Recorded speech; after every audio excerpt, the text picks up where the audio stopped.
All right, guys. So we had some pretty big wins for the left yesterday. There were a few elections. There was one in Wisconsin about the Supreme Court, which cut in the direction of the left. We'll get to that in just a little bit. But first, let's talk about the Chicago mayor race. Now, this guy who ended up winning is a former teacher, union leader, genuinely seems like a good dude. And one of the things that makes this so positive is that there's video of Lori Lightfoot and basically the Democratic political establishment sort of mocking him and acting like, this guy will never win. Very similar feel to how the Democratic establishment treated Bernie Sanders, for example. And ultimately the results came in and he ended up winning. So this is just one tweet here. Dave Wasserman has called it by now, but he says, there it is, with 484,829 votes counted in Chicago. Brandon Johnson takes the lead over Paul Vallis by 1,111 votes. So that's 50.11% to 49.89%. And he said this was before he called it, but he said you wouldn't want to call it without seeing at least some mail, but it's virtually done. Well, he went on to say, no, it is done. So massive, massive victory. To put this in perspective for everybody, you really had a classic, like, good guy versus bad guy narrative in this mayor's race, because this guy, Paul Vallis, is like the epitome of the neoliberal privatizer. Like, he has a long career, a long history of getting involved, particularly with school districts, coming in to fix them and make them better. He did it in New Orleans, for example, after Katrina. And he made everything way worse. He gutted the unions, hurt the workers, was a privatizer, massive neoliberal. He represents the absolute worst of politics in this country. And again, the other guy, union leader, teacher, decent dude. So let me show you, we got this great video here from More Perfect Union, and they'll walk through their records, and you'll get an understanding as to why this was so important. System in the 1990s. We met up with him and Greg Kelly, another longtime union organizer, to understand the lasting impact of Paul Vallis's legacy in Chicago. He was the actual architect of, we call it slash. Vallis was the first chief executive officer for the Chicago Public Schools. Note the name, chief executive officer, and not school superintendent. And so he came in as a CEO would, very focused on the money aspect of the system without really fully understanding the impact of decisions that he was making. Vallis became CEO of Chicago Public Schools in 1995 and immediately got to work enacting his privatization agenda. He skimmed money from teachers' pensions, took out high-interest loans that ultimately cost the city $1.5 billion, and he privatized school services like custodial staff, slashing wages and benefits for thousands of workers. I proudly present this award to Mr. Paul Vallis, and I want to read what it says. This award is to certify that Paul Vallis of the Chicago Board of Education is truly this year's Hypocrite of the Year. What were some of the psychological effects on the workers from these privatization plans? Well, hopelessness, number one. Wondering how they were going to survive off of $7.65 an hour. There were some employees who I personally represented who lost their homes, lost their marriages, could not afford to put their children through college as they were doing when they were regular employees of the system. When you take thousands of workers, right, mostly black workers, and you cut their wages, you are really impacting the neighborhoods and communities in which they live in. Places that have historically been strong places for black middle class workers, they can no longer afford to live in them. And so they leave, and I honestly believe the decisions that Vallis made created the conditions for what we see today. Depopulation, rising crime, lack of investment. For workers like Greg and Leonard, who experienced the impacts of Vallis's approach firsthand, the threat of a deeper crisis if he's elected mayor is real. To me, the worst part about Paul Vallis isn't even his ideology, it's his inability to understand that his policies impact people. After Chicago, Paul Vallis went on to run school systems in Philadelphia and Bridgeport, but he might be best known for what he did to the public schools in New Orleans. Given the fact that this district is much smaller, I'm confident that we can transform this system. Vallis is often credited with fixing New Orleans schools after Katrina, but people on the ground tell a different story. And it was like someone was trying to create a disaster. That's Ashana Begard, In 2007, when Vallis took over as head of the school system in New Orleans, Ashana was an education advocate and a public school parent. They fired all of our educators, teachers, cafeteria workers. 7,500 people were fired when the city was still kind of underwater and we weren't allowed back. That's when we started to learn that Paul Vallis was coming and who he was, and that he had done this before. We've really worked to develop a set of rules that take the wind out of the sail of those out there who say, we need a contract, we need an ironclad contract with the Recovery School District to protect our members. I believe he was sent to decentralize our union, like to decimate them, which firing the teachers did destroy the union, but Paul Vallis made sure that they didn't come back together. If you set the bar high, the higher you set it, the higher the children are going to perform. Vallis instituted strict zero-tolerance policies that punished students for low-level offenses, criminalized poverty, and led to an alarming rate of expulsions and suspensions. This is the opposite of how you deal with children with trauma.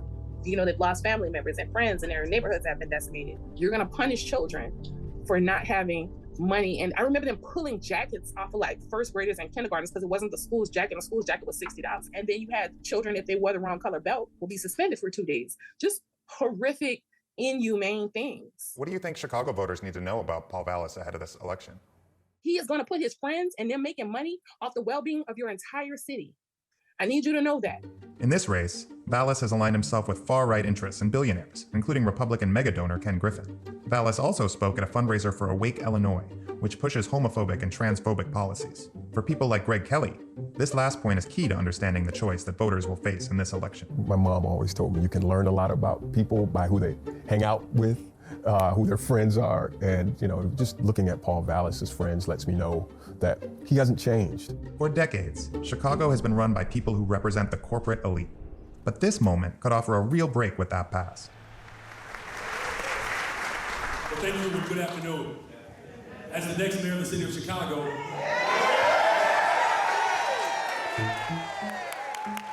We asked both candidates to sit down with us to tell us what they plan to do for working people.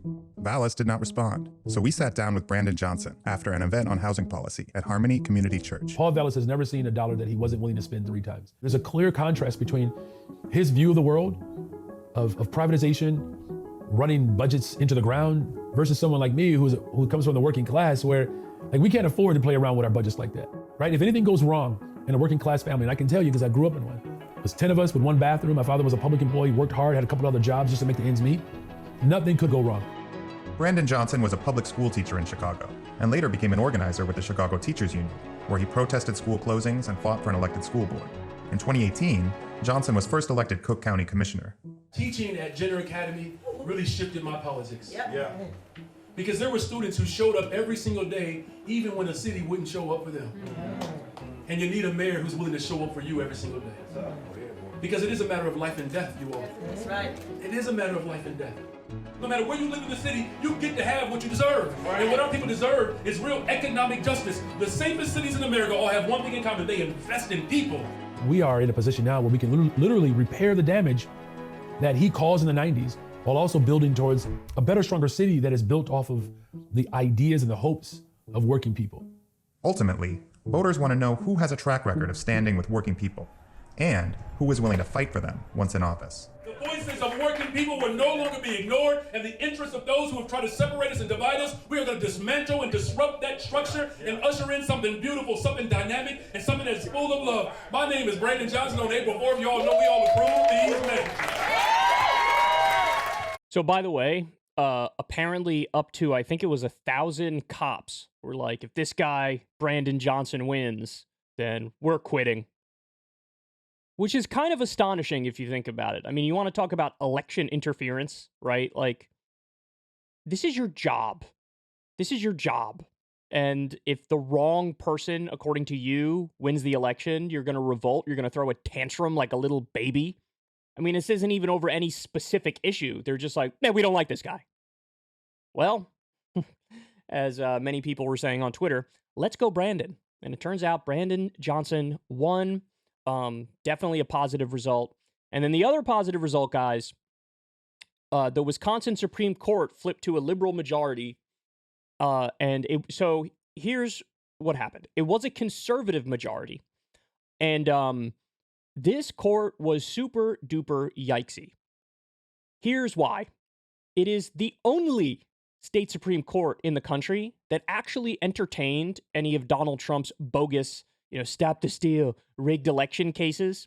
And the only reason we didn't have a full-on constitutional crisis brought about by that right-wing majority is that only one of the conservative justices said, yeah, I'm going to reject Trump's case, but I'm not rejecting it on the merits or the substance. I'm only rejecting it on procedural grounds. Whereas the other three conservative justices were like, yeah, let's hear the case and let's basically overturn and give Trump a W.